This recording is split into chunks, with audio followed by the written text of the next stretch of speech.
So we've been talking about asking questions and the application of the law into our lives and our spirituality and our spiritual growth. And so one thing that has always confused me is that, the Bible says that his laws are written on our hearts.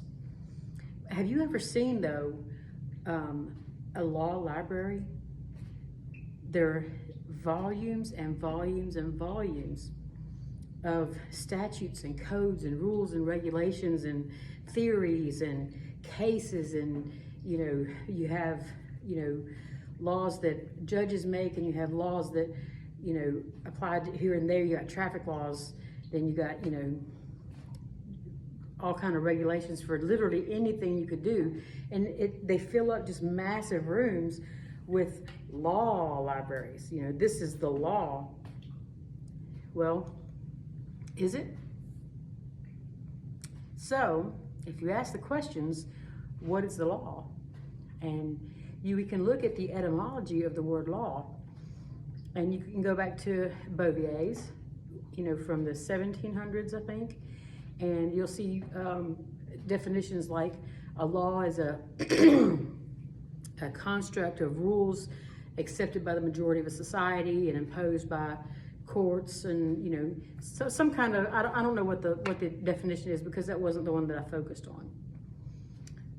You go back further than that, when the English language was in its infancy, around the 1600s, all these different languages were kind of converging to form the English language. And I can't remember what legal dictionary I found this in, but it was an acronym. Law, the word law is an acronym for the 3 jurisdictions. There's the land jurisdiction, the air jurisdiction, and the water jurisdiction. So we have common law, that's the law of the land.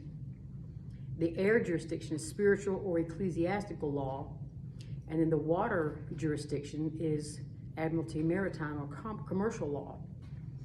And most of what we encounter before we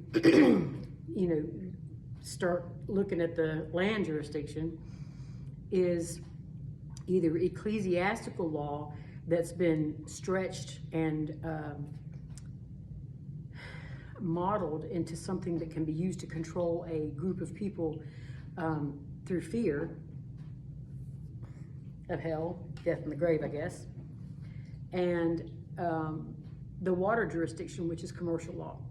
Everything from your driver's license, your birth certificate, your mortgage, your kids in school, it's all based on commercial law.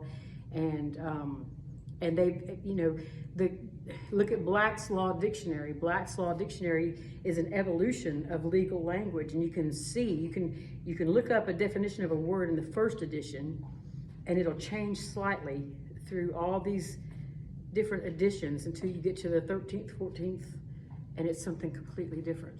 And that's how they change the definition of words. And so, for instance, we presume that, what's a good example of a word that doesn't mean what we think it means, and that would be jurisdiction.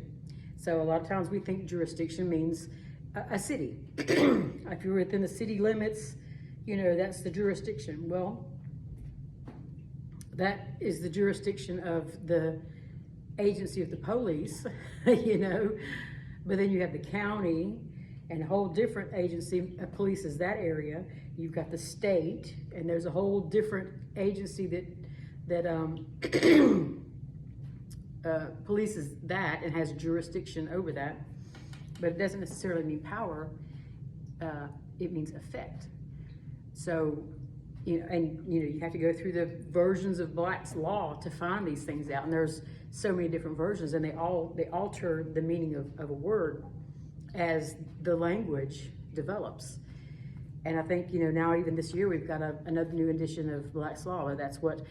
It's Black's Law because it applies to maritime admiralty law.